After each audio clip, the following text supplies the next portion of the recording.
She did not flinch. That was the part no one seemed to understand afterward. Not her mother, not the Reverend's wife who heard about it 3 days later, not even Rosalind, who had known her since childhood. They all expected her to flinch. She did not. What she did was set down her water glass, very carefully, as though it were made of something that mattered. The dining room at Holt House had 14 candles burning that evening. She had counted them once, in the early weeks of her marriage, when counting things was how she kept herself calm. 14 candles, 11 panes of glass in the south window, 4 steps from the sideboard to the door. She had memorized the room the way a traveler memorizes the exits of a foreign place. Not out of admiration but out of necessity. Her husband's name was Percival Holt. He was 31 years old, broad through the shoulders, and not an unkind man in the ways that other men were unkind. He did not drink to excess. He did not raise his voice. What he did instead was smaller and in many ways harder to name. He deferred. He turned away. He let silence carry the weight of whatever his mother had just said, and when his wife looked to him, and she always looked to him, God help her, she kept looking, he would find something to study in his wine glass or on the far wall. His mother was Mrs. Aldous Holt. She signed herself that way on every letter, every household account, every note left for the cook. Not Helen Holt, not even H. Holt. Mrs. Aldous Holt, as though she had folded herself so completely into the man she'd buried 6 years prior that she'd given up the bother of her own first name. She was 62, silver-haired, and possessed of the particular cruelty that disguises itself as correction. She never shouted. She phrased everything as observation. The woman Percival had married was called Josephine Crane before the wedding and Mrs. Percival Holt after it, and she was 24 years old and had been, for approximately 11 months, trying to make something of that. It was at the dinner table on a Tuesday in late October that it happened. They had a guest that evening, a Mr. Burwell, a solicitor from the county seat, invited by Mrs. Holt to discuss some matter of the eastern field boundary that she felt had been mishandled by the previous steward. Josephine had prepared for this dinner with the sort of quiet thoroughness she brought to everything. She had reviewed the household accounts to understand what was disputed. She had read the relevant sections of the county register that Percival kept in his study. She had spoken, that afternoon, to the groundskeeper, who had worked the eastern boundary for 20 years, and knew every disputed inch of it. She had done all of this not because anyone asked her to, but because she was made that way. Because a problem, sitting unsolved in the same house as her, was a problem she would eventually find herself solving. Mr. Burwell arrived at 6:30 and was shown into the parlor, and when they moved to the dining room, Josephine sat across from him and listened to him explain the situation with the patient expression of someone who had already understood it an hour ago. The solicitor was thorough but imprecise. He kept circling back to the same 3 documents without synthesizing what they meant together. Josephine waited. She was accustomed to waiting. Then Mrs. Holt said something that was factually incorrect.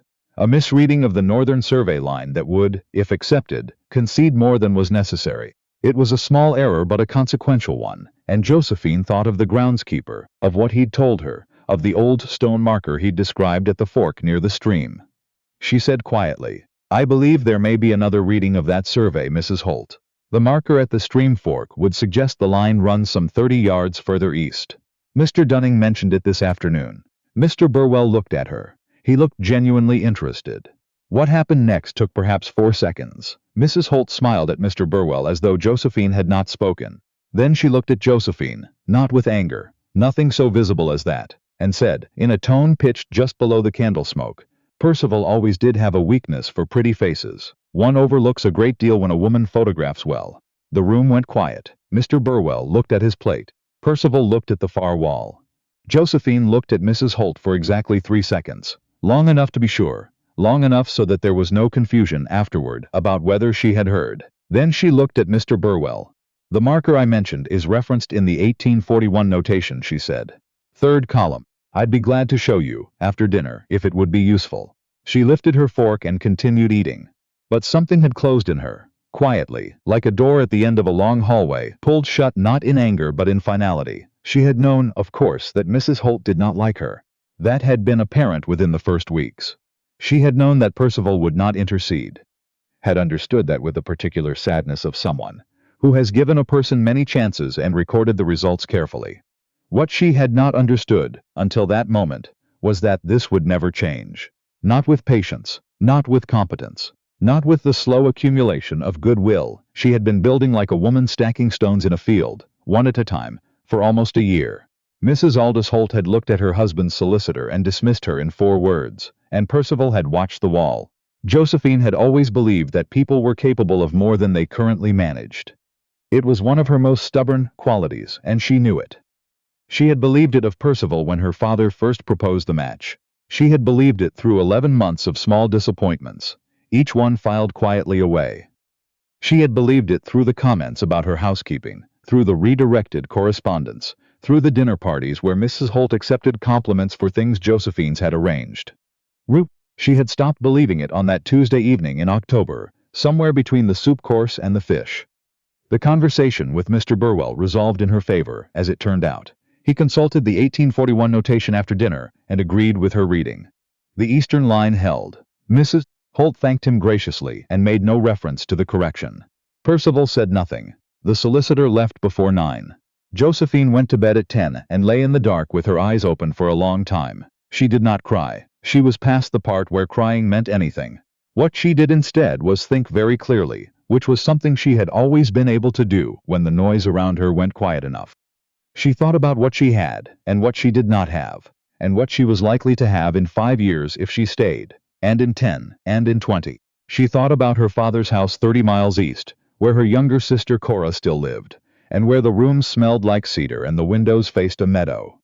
She thought about the woman at the millinery in town, Mrs. Sutherland, recently widowed, who had told Josephine 2 months ago that her bookkeeper had left and that she couldn't find anyone with sense enough to manage accounts. She had laughed when Mrs. Sutherland said it, politely, the way one does. She wasn't laughing now. In the morning she rose before 5. This was not unusual. What was unusual was that she pulled the larger trunk from beneath the bed, the one she had not opened since the move, and began to pack it with the methodical calm of someone who had made a decision and was simply now executing it. She was not taking everything. That was important to her, for reasons she could not have fully explained. She was not stripping the house. She was taking what she had brought with her, what had been hers before the wedding. Her books, 3 dresses that had been made at her mother's insistence before the marriage, her grandmother's writing case, the small oil of her parents that she kept on the mantel in her dressing room. She left the pearl earrings that had been a wedding gift from Mrs. Holt. She left the writing desk that Percival had ordered from the cabinet maker in the 2nd month.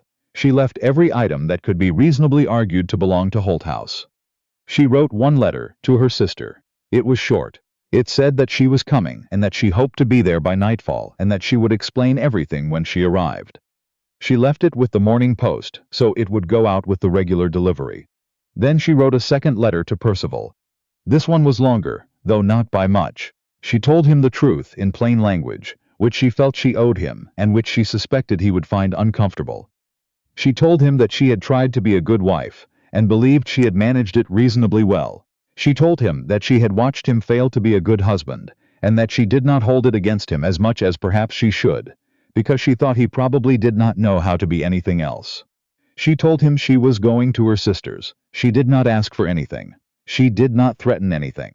She folded the letter, wrote his name on it, and left it on his desk where he would find it when he came down for breakfast. She called for no carriage. The Holtses' stable hands would have told Mrs. Holt within the hour. Instead, she walked the half-mile to the crossroads in the gray pre-dawn cold, her trunk rolling behind her on the packed earth, and she paid the carrier, who ran the morning route to the east, a fare and a half, to take her luggage and herself to her father's village. She arrived before the lamps were lit in her sister's windows. Cora opened the door still in her nightcap, took 1 look at her face, and said nothing at all, just stepped aside and put the kettle on. That was a Wednesday. She had a job by Saturday. Mrs. Sutherland had not, as it turned out, replaced her bookkeeper. She had made do with her own rough ledgers and a great deal of goodwill from her suppliers. And when Josephine appeared at the shop on Thursday morning and asked if the position was still available, the woman had looked at her with the expression of someone receiving a package they'd given up expecting. The work suited her. That surprised her only a little. She had always been good with numbers, better than her brother who had gone to school for them, and the millinery's accounts were not complicated once she understood the supplier relationships and the seasonal rhythms. She worked 4 mornings a week and came home to Cora's house for lunch. In the afternoons she helped with the household, or walked the meadow path, or wrote in her grandmother's case, which she had not opened in 2 years. There was one difficult letter. It came 11 days after she had arrived at Cora's, and it was not from Percival, which she had half expected. It was from Mrs. Aldous Holt. She read it standing at the kitchen table, Cora watching her face from across the room. The letter was precisely what she would have predicted: controlled, correct in all the formal senses, and structured to make Josephine feel small. Mrs. Holt wrote that Josephine's behavior had been impulsive and unfeminine, and that she had caused a great disruption to the household and to Percival's standing in the community. She wrote that Josephine's father would no doubt be distressed to learn of it. She wrote, and this was the sentence Josephine read 3 times, that a woman of limited prospects would do well to consider carefully before throwing away what little security she had managed to acquire. Josephine stood at the kitchen table for a long moment. Then she folded the letter, set it on the table, went to the small writing desk in the corner, and wrote back. She was polite, she was brief, she did not apologize. She thanked Mrs. Holt for her concern, and wished her well in the management of the eastern boundary dispute. She noted, in the second-to-last paragraph, that the 1841 notation had supported the position she had raised at dinner, and she hoped this had been useful to Mr. Burwell in finalizing his report. She signed it Josephine Crane, her maiden name, which she was not certain she had the legal standing to use, but which felt at that moment entirely correct. She did not hear back. 3 weeks passed, then 4. She had almost stopped thinking about Holt House in any continuous way. It had receded to a kind of gray background, the way a headache does after it lifts, when Percival appeared. He came on a Friday afternoon, unannounced. Cora answered the door, and came to find Josephine in the back garden, where she was helping replant the kitchen herb bed, her hands dark with soil. "It's your husband," Cora said, in the voice she reserved for matters she had opinions about. Josephine looked at her hands. She wiped them on her work apron, slowly, and went around the side of the house. He was standing at the front gate, hat in hand.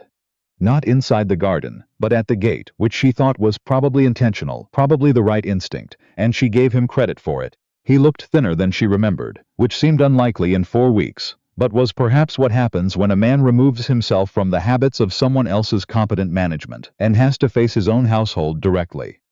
She stopped 6 feet from him. He said her name. "Josephine." She waited. He said, "I've been," and then stopped. Then, "I read your letter several times. I meant it to be clear." It was clear. He looked at the gate latch rather than at her.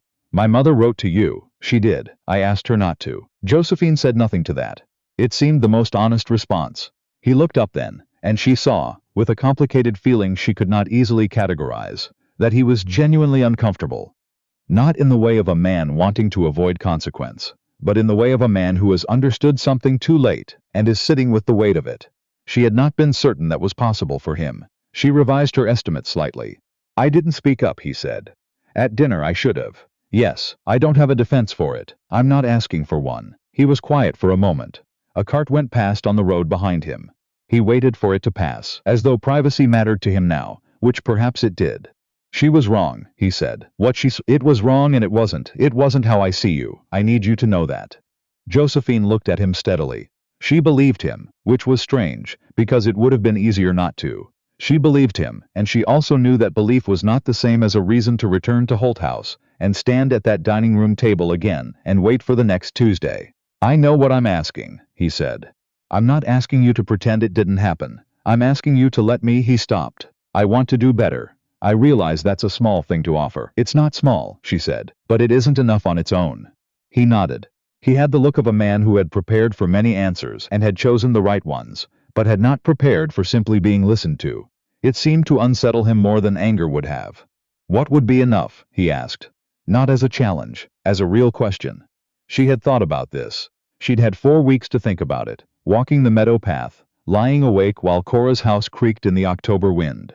She had thought about what it would take, and whether it was possible, and whether she wanted it even if it were. "Your mother cannot run my household," she said.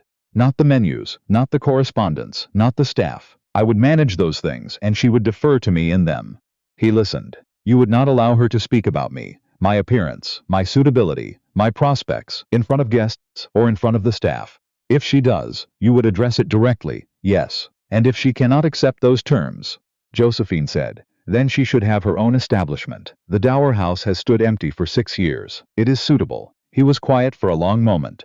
She watched something move through his face. Not refusal, Not exactly, but the particular calculus of a man who had spent his whole life inside one arrangement and was being asked to build a different one. It was not a small thing she was asking. She knew that. She was asking him to choose, which was the thing he had never been good at. All right, he said. Just that. She studied him. I'll need more than a Friday afternoon at a garden gate, she said. I know. He turned his hat in his hands. I'm not asking you to come back today. I'm asking you to consider it. To let me to write. Or to come again. To let me show you. Josephine looked at the herb bed she'd been working on. She looked at the road behind him, at the gray afternoon light going blue at the edges. You may write, she said. I'll read what you send. She went back inside. Cora was at the kitchen table with her mending and her very carefully neutral face. Well, Cora said. He's going to write, Cora bit off a thread.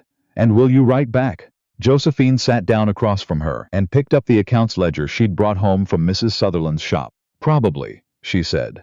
He wrote twice a week, and he was not elegant about it. The letters were halting in places, over-formal in others, occasionally veering into a description of household matters that was either an attempt at connection or an unconscious plea for her organizational advice. She wasn't sure which, and found that she didn't mind either interpretation. What mattered was that he wrote, and that what he wrote was honest, and that the dishonesty of omission, which had characterized their first year, was largely absent. He wrote that he had spoken to his mother.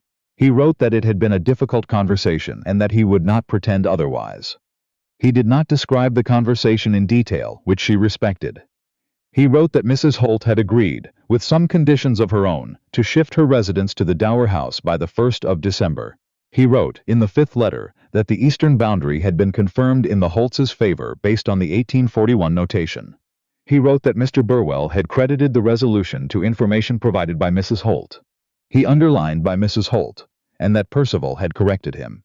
Josephine sat with that letter for a long time. She wrote back the same evening. She came home on a Sunday in November, 5 weeks after she had left. Cora drove her in the small trap and did not offer opinions during the journey, which was one of the things Josephine loved most about her. Holt House looked the same. Of course it did. It had been 5 weeks, not 5 years. The elms were bare now, which changed the light through the south windows, and the kitchen garden had been turned and mulched for winter by someone, which suggested things were not entirely abandoned. Mrs. Aldous Holt was not at the door when they arrived. That had been agreed, in the correspondence. Percival was. He came down the front steps before the trap had fully stopped, which was more eagerness than he generally allowed himself, and she noted it without remark. Thank you for coming, he said. I came home, she corrected, pleasantly, and watched him receive that word. Cora declined to stay for tea with the diplomatic efficiency of a woman who knew when to leave a room. She kissed Josephine's cheek and drove back down the lane, and Josephine stood on the front steps of Holt House, with her husband, and looked at the bare elms, and the mulched kitchen garden, and the 14 windows catching the flat November light. She would take up her household again. She would manage the correspondence and the menus and the accounts, because she was good at it and because she had come to understand this in the meadow at Cora's. On a cold morning in late October, being good at things was not a concession. It was a fact about herself, and it was hers. The Dower House sat at the north edge of the property, visible from the upper hall window. Josephine looked at it once and turned away. There was a great deal still to be worked out. She was clear-eyed about that. A conversation at a gate and a handful of letters was not a marriage, and she was not a woman who confused gestures with foundations.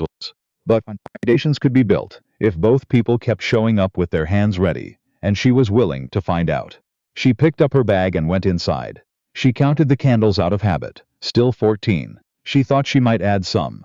The room had always needed more light than it got.